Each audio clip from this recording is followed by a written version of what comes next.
બહુ થોડોક મધ્યમ વર્ગીય નાનો માણસ હોય તેના ઘરે જાય તો એ રીતે આપણે તૈયાર થઈને જઈએ, હે ને. થોડા ઓછા ઘરેણા પહેરીએ, પહેર્યા હોય તો પણ એક બાજુ કાઢી નાખીએ. થોડા સાદા વસ્ત્રો પહેરી જાય કે આપણાથી એ માણસ થોડો નાનો નહીં દેખાવો જોઈએ.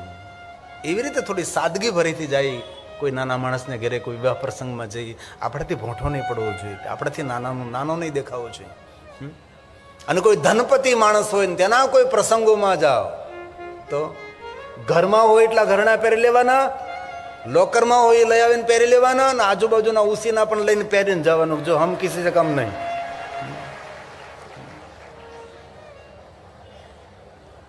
દેવતાઓએ ખૂબ પ્રશંસા કરી છે, પોતપોતાના લોકની અંદર ગયા છે.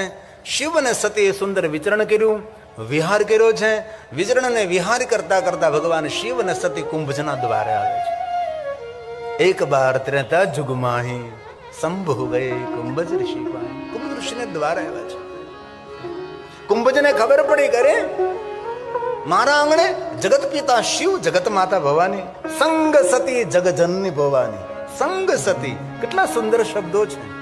સતી મહાદેવની સાથે છે. સંગ સતી, સંગ સતી જગ જનની ભવાની. જગ જનની ભવાની. કોણ સતી? પૂજે ઋષિ અખિલેશ્વર. ભારતના ઋષિ કુંભજીએ આરતી ઉતારી છે, પૂજા કરી છે. જગત જનેતા છે, માં છે જગતની. ખૂબ આદર આપ્યો, સુંદર આસન આપ્યું છે. ભગવાન શિવજીએ કહ્યું કે મને કથાનું શ્રવણ કરવું છે. કુંભજ ઋષિ કહે છે મારી વાણીને પવિત્ર કરવા માટે હું કથા કહીશ. અત્ર વક્તા મહાદેવો, તમારા જેવા કોણ વક્તા હોઈ શકે મહાદેવજી? દરેક કથા કહેવામાં નિપુર્ણ પૂર્ણ તો આપ છો ભગવાન, પણ આપ જેવા મને શ્રોતા મળે તો મને કથા કહેવાનો એક આનંદ મળે. ને કથા કરને ત્યારે જ આનંદ આવે કે યોગ્ય શ્રોતા મળે. કથાનો આકાર કથાકાર ઉપર નથી, શ્રોતા ઉપર તેનો આકાર હોય છે. ગંભીરતાથી, ધ્યાનથી, ભક્તિથી કથાનું શ્રવણ કરતા હોય તો વક્તા ખીલે. વક્તાને પ્રોત્સાહિત કરવો પડે છે, તેને આદર સન્માનિત કરીને તેને આહલાદિત કરવો પડે છે. ત્યારે એને અંદરથી કોઠામાંથી ખૂણે ખૂણે પડેલી વસ્તુ બધી એ શ્રોતાઓને સંભળાવે છે. તમે પ્રયાગ તીર્થના સંવાદે જો ઋષિમુનિઓ વારંવાર ચિરંજીવો ભવ, ચિરંજીવો ભવ. શ્રોતાઓ બધા ખૂબ જીવો, ખૂબ જીવો પડકાર પડતા રહે.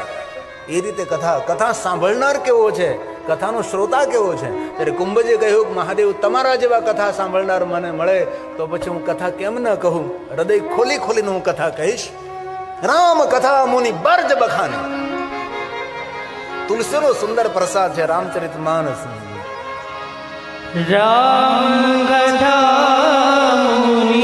રામચરિત માનસ તુલસીનો પ્રસાદ. શિવ મહાપુરાણમાં શ્લોકાત્મક કથા છે. સંસ્કૃતના શ્લોકો સાથે આ બધું સુંદર સુંદર, થોડું કલ્પ ભેદથી જરૂર ભેદ ભરેલી કથા છે. પુરાણ ભેદ હોઈ શકે, કલ્પ ભેદ હોઈ શકે છે, પણ આ તુલસીનો પ્રસાદ રામ કથા.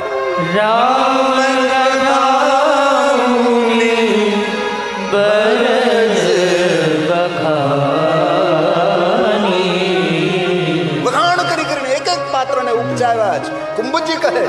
અને દિવ્ય ને ભવ્ય સુંદર કથાનું શ્રવણ કરતા મહાદેવ કહે છે કેવી અનુભૂતિ?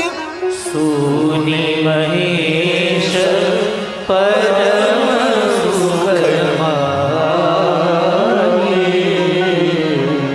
કેટલી સુંદર વાત. ક્યાં મિલા? સુની મહેશ પરમ સુખમાય. એક મિનિટ કે લીએ શ્રી રામ, શ્રી રામ જય રામ જય રામ.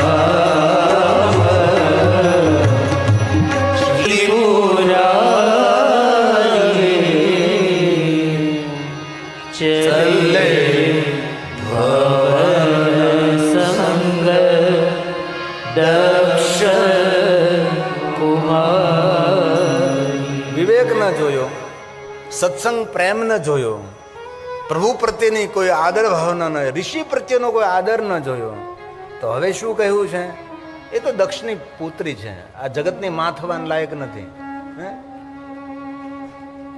વિવેક ન દેખાણો, શ્રદ્ધા ન દેખાણી, ભક્તિ ન દેખાણી, તો કહી દીધું કે એ તો જગતની માં થવાને લાયક નથી. ત્યાંથી શરૂઆત થઈ છે. પડઘમ વાગ્યા. કથા સુંદર સુંદર કથા. શિવ અને સતી જઈ રહ્યા છે, રામજીનું દર્શન થાય છે. શંકર ભગવાન સમજાવવાનો પ્રયાસ કરે, મહાદેવની વાત ન માની. સતી ગઈ, સીતાનું રૂપ લીધું, રામજી ઓળખી ગયા.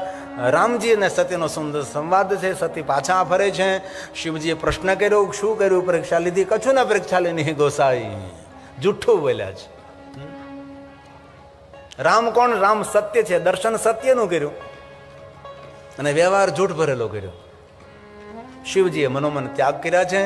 દેવતાઓ જયજયકાર કર્યો. શિવ અને સતી કૈલાસ પહોંચે છે. સતી પ્રશ્નો કરે પેલા બાબા ધ્યાનસ્થ 87,000 વર્ષો વીતી જાય અને 87,000 વર્ષે સતીને પોતાની ભૂલ સમજાણી. સમયસર આપણી ભૂલ સમજાય તો કઈ વાંધો નહીં, પણ આ દુનિયામાં કોઈને સમયસર ભૂલ નથી સમજાણી. ઘણું બધું આપણે કરી બેસીએ પછી ભૂલ સમજાય છે, હે ને? સમયસર ભૂલને સમજવી એ બહુ કઠિન મુશ્કેલી પણ છે. કોઈની ભૂલ શોધવામાં ભેજવું જોઈએ, પણ પોતાની ભૂલને સ્વીકારવામાં તો કલેજું જોઈએ. અને ક્યારેય કાંઈ ભૂલ થઈ હોય તો સ્વીકાર લેવાની. ઘરમાં પણ દાદા દાદીઓએ પણ, મા બાપે પણ છોકરાને એકલો ભૂલ સ્વીકારવાની. એક બેટા મારતી વ્યવહારમાં થોડી ભૂલ થઈ ગઈ, મને ક્ષમા કરજે. ઘરનો વડીલ પણ ક્ષમા માગે, કેમ ન માગી શકે છે? ભૂલ થઈ છે. વ્યવહારમાં કોઈ પણ ની ભૂલ થાય. અને કોઈ માણસ એમ કહે કે મેં મારી જિંદગીમાં કોઈ ભૂલ કરી જ નથી, તો તેને કઈ કામે નથી કર્યું. કામ કર્યું એની ભૂલ થાય, જેને કામ ન કર્યું એની ભૂલો શું થવાની તે ભાઈ? ભૂલો ક્ષમાને પાત્ર છે, ભૂલ દંડને પાત્ર નથી. જાણી જોઈને કરે દંડને પાત્ર છે. હવે અમે 3 કલાક 4 કલાક કથા કરીને કોઈ 3-4 કલાકમાં એવું કોઈ વાક્ય બોલાઈ ગયું ભૂલથી, આવેગમાં, આવેશમાં, તો એ કઈ દંડને પાત્ર નથી, ક્ષમાને પાત્ર છે ભાઈ. 3-3 4-4 કલાક એક ધરો બોલે છે, એકાદું વાક્ય ક્યારેક એવું ન નીકળે, પણ ક્યારેક એવું બની જાય તો સમાજ તેને પકડી લે. અત્યારે ઘણું બધું સમાજને મારે સાચું ને સારું માર્ગદર્શન કરવું છે, પણ સોશિયલ મીડિયાનો એટલો ડર છે કે સમાજને યોગ્ય દિશા આપણે નથી આપી શકતા. અને આપણી સભાઓ બધી જાહેર થાય, આપણી કોઈ ખાનગી સભાઓ નથી થતી. તેથી ઘણો આપણો સમાજ ગેરમાર્ગે દોરાઈ રહ્યો છે. સતીએ ક્ષમા માગી. શંકરજી નેત્રો ખોલ્યા છે. લગે કહન હરિકથા રસાલા. ભગવાન શંકરજી કથાનો પ્રારંભ કરે છે. સતી કથાનું શ્રવણ કરે છે. કથામાં ચિત્ત નથી, મન નથી, તે દુર્ભાગ્ય હોય. કથામાં જેનું ચિત્ત ન હોય, મન ન હોય. અને બહુ હૃદયથી તમને પ્રાર્થના કરું છું, દીકરાના લગ્નમાં કરોડો રૂપિયાના ખર્ચ કરવા લાખો લોકો છે. ભગવાને જો અવસર આપ્યો હોય તો આંગણે આવી ભગવાનની કથા કરજો. દેવતાઓ તમારો જયજયકાર કરશે, તમારી પેઢીઓ કરી દેશે. કથા આરાધન છે, કથા સાધના છે, કથા ઉપાસના છે. કથા કોઈ વક્તવ્ય નથી, કથા કોઈ વાર્તા નથી. કથા પરમાત્માનું શ્રેષ્ઠ વ્રત છે. ડાયા માણસો પોતાના આંગણે ભગવાનની કથા કરે છે. ઘણા એવા મા બાપને જોવે છે પોતાના દીકરાના લગ્નો સાદાઈથી કરી નાખે, પણ એક ભગવત કથા કરે, જેથી કરી અને પોતાના જીવનમાં કોઈ યોગ્ય દિશા મળે, દશા સુધરે, પરિવાર નહીં.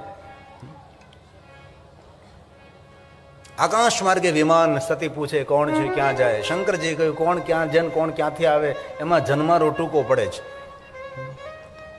અને ખૂબ સાવધાન રહેવું, કોણ ક્યાંથી આવે અને કોણ ક્યાં જાય છે. કાંઈ નેજા માટે જોવા નથી. ચશ્મા આવી ગયા, મોતિયા ઉતરી ગયા. હવે હું જોવાની જરૂર છે? બેહો શાંતિથી નીલકંઠ મહાદેવના શિવાલયે જઈ અને કા માળા લઈને બેઠો. બહુ જોયું હવે બધું જ. શું કહ્યું? આ મજામાં નથી કહેતો, તમને નથી કહેતો, હું તો ખાલી આકાશવાણી બોલું છું ખાલી. શિવજીએ કહ્યું કે સતી ધ્યાન આપો ભગવાનની કથામાં. વારંવાર સતી પૂછે. જ્યારે ભગવાન શંકરે કહ્યું તમારા પિતા યજ્ઞ કર્યો છે. મહાદેવે કહ્યું નહીં જવાનું, તો પણ સતી જવા થાય. પ્રજેશ નગરમાં આવે, નગરવાસીઓનો આદર કરે, માતા ખૂબ વહાલ કરે, માતા ખૂબ પ્રેમ કરે. વીરણી કહે જા બેટા સતી યજ્ઞનાળના દર્શન કર, પછી પાછી આવ. આપણે મા દીકરી બેઠા બેઠા સુખ દુઃખની વાતો કરીએ, પણ માને થોડી ખબર છે કે સતીની છેલ્લી મુલાકાત છે. આપણને પણ આપણા જીવનમાં ખબર નથી કોની પહેલી મુલાકાત, કોની અંતિમ મુલાકાત. તેથી જીવન માર્ગમાં જે મળે તેની સાથે મધુર વ્યવહાર, સારો વ્યવહાર. શા માટે વિપરીત વ્યવહાર કરવો જોઈએ આપણે? કભી નહીં. દુશ્મનો માટે પણ સારો વ્યવહાર કરવો. શત્રુતા ભલે હોય, મંદુક ભલે હોય, પણ એ જયારે આવે ત્યારે મીઠા મધુર શબ્દોથી આવકારવો તેને. તેનું પણ હૃદય પરિવર્તન થઈ શકે છે તમારા વાણી વ્યવહારથી. તલવારના કામ કરે એના કરતા સુંદર મધુર વ્યવહાર મોટું કામ કરી જાય છે.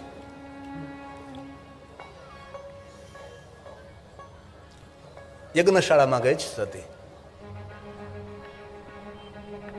જોયું જો શિવનું કોઈ સ્થાન નહીં, જે યજ્ઞમાં મંગલ અને કલ્યાણનો ભાવ ન હોય, યજ્ઞ પૂર્ણ કેવી રીતે થઈ શકે છે?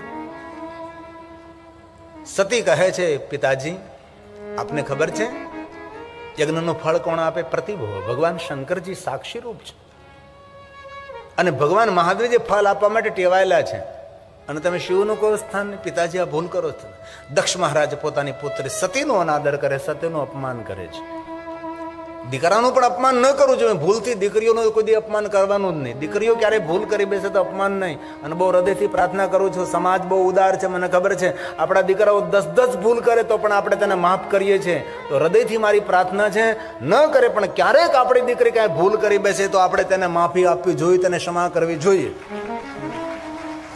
દીકરો ભૂલ કરે તો બસ નજર અંદાજ કરો. દીકરીઓ કાંઈ ભૂલ કરે તો એના માટે આપણે નહીં. ક્યારે પણ કોઈ દીકરી ભૂલ કરી બેસે તો સ્વીકારી લેવી જોઈએ, તેને અપનાવી લેવી જોઈએ, સાચવી લેવી જોઈએ. એ આપણું કર્તવ્ય છે. દીકરાને જે રીતે આપણે ક્ષમા આપતા હોય તો દીકરીઓને કેમ ના આપીએ? દક્ષ મહારાજે પોતાની પુત્રી સતીનું અપમાન કર્યું છે. સતીને યાદ આવ્યું છે, જ્યારે મારા પિતા પોતાની સરળતા ગુમાવી દેશે ત્યારે હું જીવન લીલાને સમાપ્ત કરીશ. સતીએ યોગાગ્નિને પ્રગટ કર્યો, સતીએ પોતાના દેહનો ત્યાગ કર્યો છે. ભગવાન શ્રી હરિને પ્રાર્થના કરી છે.